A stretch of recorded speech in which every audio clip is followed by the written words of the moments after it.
into a furnace of fire. Psalm 11:6 talks about, upon the wicked He will rain fire and brimstone and a burning tempest. So there is real fire in hell. And another reason I believe it's real fire is, in Luke 16, where the rich man said, I'm tormented in this flame, and send Lazarus to dip his finger in water to cool my tongue. Well, if it was metaphorical flames, water would not suffice.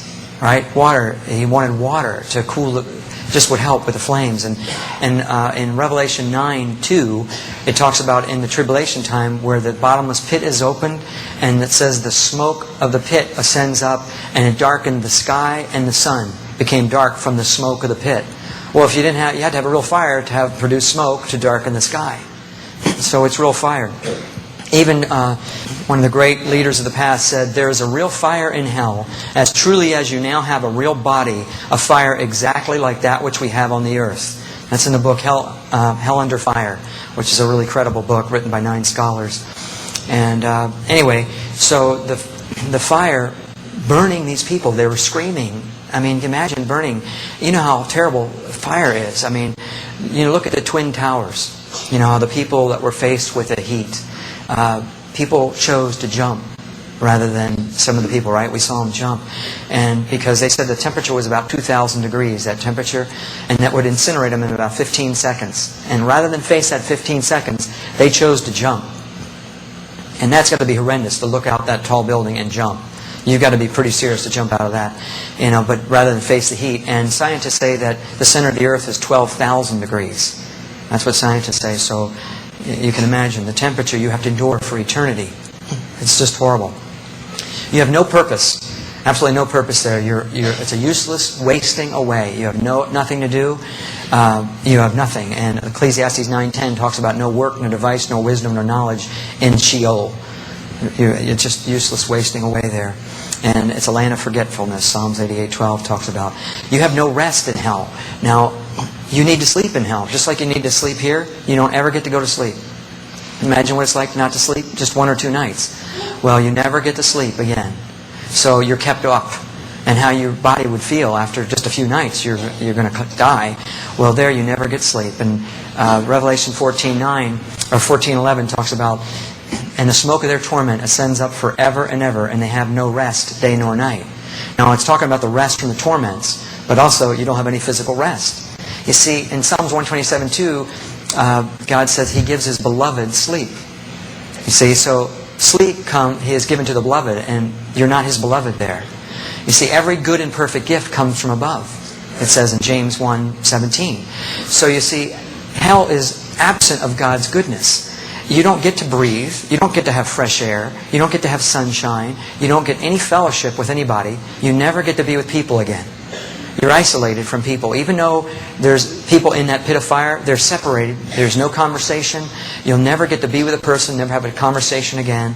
All these things are blessings from God. You see, God gives all these good things that we enjoy. But when you remove God from the equation, which hell is, then there's no good thing in hell. All these things. You don't sleep. You don't eat. The smells are terrible, foul odors.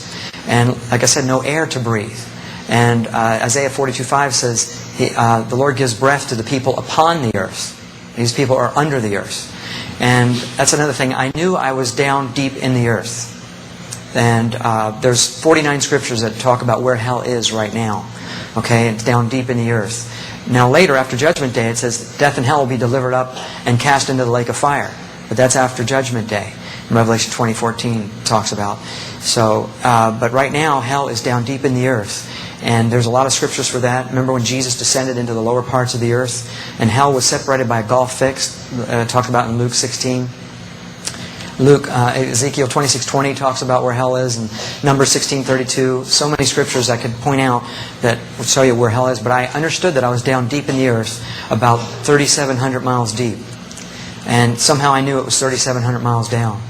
So we know that the diameter is 8,000 miles, so that 4,000 is the radius. So I was close to the center of the earth. And I don't know how I knew that again, but I knew that's how deep it was. Like that pit of fire, it was about a mile across. And that's a big pit of fire. But there were individual pits of fire all around that big pit, where people were in their own individual pits also. There are other prison cells in hell. Some people are in prison cells, pits of fire, a lake of fire, this big, huge lake of fire. And so there's all different places in hell. And there's all different levels of torment. And not all has the same torment or punishment. And there's a lot of scriptures of that. I remember where Matthew 23:14 talks about, therefore you shall receive the greater damnation, inferring there's a lesser damnation. Or it shall be more tolerable for Sodom and Gomorrah than for that city, inferring there's a less tolerable. A servant beaten with many stripes or beaten with few. Hebrews 10:28 talks about how much sorer punishment suppose shall you receive. And so there's a sorer punishment. You make him twofold more the child of hell than yourselves. There's a lot of scriptures on the different levels of torment, but none of them are good. Okay, all of them are bad. Every single level. There isn't any nice spot in hell. So it's not a place you want to go to. Now, I thought about, when I was down there, I thought about my wife. And I thought about I could never get to her again. I'd never get out. She'd never know where I was at. She never could find me. I couldn't get out. And that thought to me was really tormenting. To live with that for eternity, that she would never know where I was, and I would never get to her. And she would never know what happened to me. That was horrifying to me. And I've always told my wife I'd get to her no matter what happens. If we're in an earthquake and we're separated that day, I'll get to her. I'll find her. And I couldn't get to her. So another thing that you just have to endure there is being separated from your loved ones. I thought about people up on the earth. I understood that there was a whole world going on up here, but that the people up here don't realize there's a whole world going on down there. Most people don't realize that there's millions of people down there that used to live up here on the surface. And they're all there, tormented. And they used to live here and live their life just like you and I. Walking the earth, doing their thing, and enjoying their families. And now they're eternally lost in this place, and they'll never see their families. They'll never see anyone. I thought about, just for a second, I had flashbacks of I wanted to eat a good meal. I have a drop of water. Water was so precious. I just wanted one drop, like the rich man said. One drop would have been so special. And so I really value water highly now. My wife and I both, I carry water everywhere we go. And I have a bar at home. I collect water from around the world. So if you don't like water, you want to learn to love it. Because, when my wife poured it for me when we returned, she poured me a glass of water. And it just all of a sudden, it was life in a glass. See, water represents life. It talks about that in Revelation 21. And it just was amazing for me to look at water and think, there's life in this. And there's no life in hell. So there's no water in hell. Zechariah 9:11 talks about thy prisoners in the pit where there is no water. And a lot of other scriptures. But water is so precious now. Matter of fact, I'm going to have a drink. So.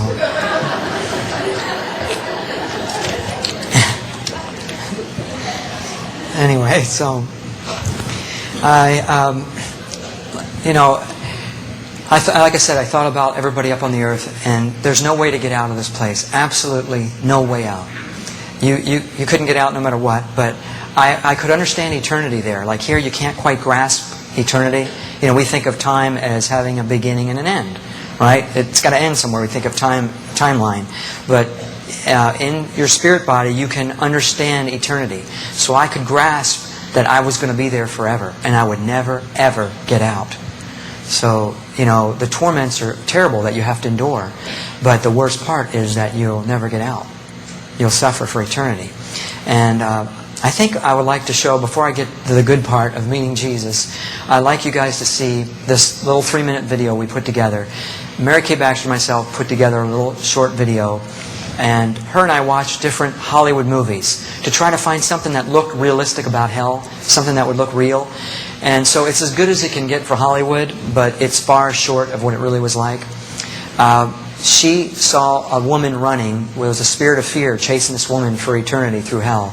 I don't know how the woman had strength to run, because I didn't have any strength, but there's a lot of things I didn't see in hell. Hell's a big place, and the Lord only showed me part of it. So if she saw that, you'll see again where Kenneth Hagin's testimony, where he's being drawn up to the gates, and you'll see that creature that I saw. And then you'll see people hung on crosses. And Mary Kay talked about that, where people that mocked the cross, that are hung on crosses for eternity. So that That's part of what you'll see. So hopefully this will give you a little bit of a visual. It's just 3 minutes long, and then we'll get back to the good part about Jesus.